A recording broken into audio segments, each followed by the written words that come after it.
Hi, boys. What's up, boy?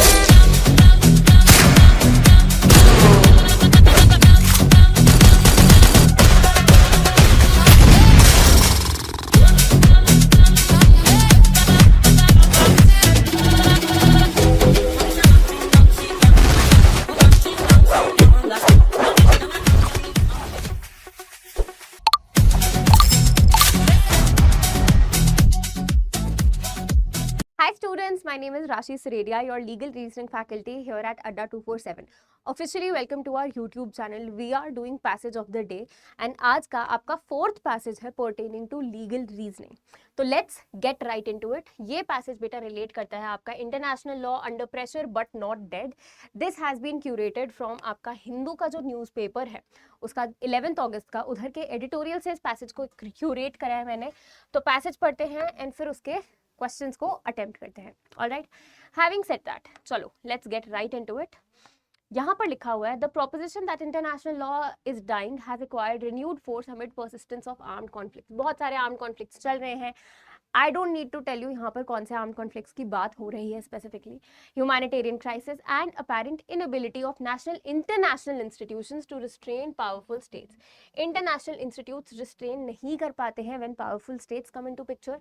Yet such a conclusion may conflate the violation of legal norms with the extension of legal system itself. International law was never premised upon the assumption that states would invariably, ये कभी इस चीज के ऊपर based नहीं था, इस assumption के ऊपर बेस्ड नहीं था कि वो इनवेरिएबली कंप्लाई करेंगे हर ऑब्लिगेशन के साथ, कि हर स्टेट जो भी ऑब्लिगेशन आप उनके ऊपर डाल रहे हो वो उसके साथ कंप्लाई करेंगे. Rather it furnishes a normative framework with in which state conduct is assessed, contested and justified. State का कंडक्ट क्या है आप उसको असेस करते हो, ये देखते हो कि वो जस्टिफाइड है या नहीं. The paradox is particularly conspicuous during armed conflicts. States accused of breaching international law seldom repudiate the validity of law altogether. Instead, they invoke sovereignty. वो क्या क्या चीज़ें लेकर आ जाएंगे बीच में कि sovereignty है, territory की integrity है, हमारी वो होनी चाहिए, self defense होनी चाहिए, UN charter क्या कहता है, international humanitarian law क्या कहता है, that their conduct remains legally permissible. This persistent juridical justification is itself indicative of continuing normative authority जो आपके international law की अब exist करती है. Moreover, the efficacy of international law extends beyond spectacular instances of conflict. International aviation, maritime navigation, diplomatic relations, international commerce, communication, and cross-border travel depend upon a dense network of legal obligations that ordinarily operate without attracting public attention. Its apparent invisibility, therefore, can be a consequence of successful compliance rather than institutional irrelevance. आगे क्या लिखा है? International law, nevertheless, remains susceptible to structural deficiencies, particularly those arising from unequal distribution of what? Of your political power. देखो, international level पे भी ना have and have nots वाली problem exist करती है. And limitations inherent in institutions such as UNSC, such imperfections, however, do not necessarily warrant abandonment. Just because imperfections exist करती हैं does not mean कि आपको इस system altogether छोड़ देना चाहिए, abandon कर देना चाहिए. Right? Law frequently derives its significance not from guaranteeing absolute obedience, but from establishing standards against which conduct may be evaluated, and from facilitating cooperation where unilateral action is inadequate. Consequently, contemporary violations may expose the limitations of international law without establishing its demise. Demise means किसी चीज़ का मर जाना, ठीक है? Climate change, pandemic, cyber threats, and economic instability remain incapable of effective unilateral solution. Their management necessitates, negotiates, obligation, and reciprocal commitments. The more persuasive conclusion, therefore, is that international law is under pressure and evolving rather than obsolete. वो बहुत ज़्यादा strict pressure में है, हर तरफ से हो जाए, लेकिन वो obsolete नहीं हो रहा है, खत्म नहीं हो रहा है. कोर आइडिया क्या है कि वायलेशंस एक्सपोज वीक इन्फोर्समेंट, की देखो इन्फोर्स करना यहाँ पर प्रॉब्लमैटिक है क्योंकि इजीली वायलेट किया जा सकता है, लेकिन क्या इससे आपके इंटरनेशनल लॉ की जो एग्जिस्टिंग है एज ए लीगल ऑर्डर वो गायब हो जाती है? बिल्कुल भी नहीं. चलिए समझते हैं अब।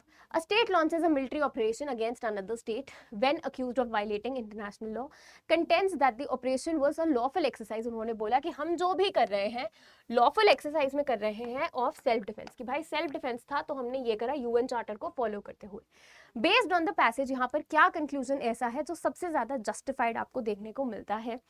यहाँ पर अगर मैं आपको बात करूं, since I have read it, आपका बी हो जाएगा करेक्ट ऑप्शन यहाँ पे, ठीक है। The state's reliance on international law demonstrates that international law continues to possess normative relevance. उसकी relevance अभी भी normative है. Merely invoking self-defense does not prove action is lawful. Just because आपने self-defense बोल दिया है does not mean आपका जो action है वो किसी भी प्रकार से lawful हो जाएगा. However, the invocation itself demonstrates that the state accepts international law as relevant normative framework. आपने अप्लाई कर दिया, लेकिन द वेरी फैक्ट कि आप उसको अप्लाई कर रहे हो दैट मीन्स आप उसको नॉर्मेटिवली एटलीस्ट एक्सेप्ट कर रहे हो। चलो let's look at the next one. Assume that states frequently disregard a particular international obligation but continue to recognize the obligation as legal standard against which their conduct must be defended. According to the principle underlying the passage, which of the following is strongest? यहाँ पर किस तरीके से आपका सबसे ज़्यादा strongest perspective apply करेगा? तो यहाँ पे अगर आपका जाए तो आंसर होएगा यहाँ पर D.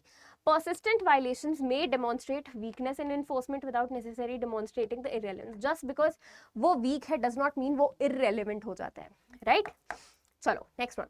Suppose an international treaty facilitates maritime navigation between several states. During a period of diplomatic hostility, one state continues to permit vessels to navigate under the treaty while simultaneously criticizing the other state. एक state को वो allow कर रहे हैं कि भाई vessels easily pass चले जाए, cross कर जाए, लेकिन at the same time दूसरी state को वो इस चीज के लिए criticize कर रहे हैं। अप्लाइंग द पैसेज, यहाँ पर कौन सी स्टेटमेंट सबसे ज्यादा सही होगी? Political hostility necessarily terminates legal obligations, ये तो नहीं होना चाहिए। The continued operation of treaty illustrates the largely unnoticed practical functioning of international law, की ये जो ट्रीटी का ऑपरेशन है वो ये दर्शा रहा है कि किस तरीके से इंटरनेशनल लॉ एक्चुअली वर्क करता है। International law becomes applicable only when states are not, जब वो किसी पॉलिटिकल डिसएग्रीमेंट में नहीं है तभी वो अप्लाई कर सकता है। या फिर the treaty has no legal significance because its operation does not prevent political hostility. यहाँ पर बी होना चाहिए था मेरे हिसाब से भी, कि वो ये दिखा रहा है कि भैया at the end of the day international law किस तरीके से वर्क कर रहा है, राइट? चलो next one, let's see the next question.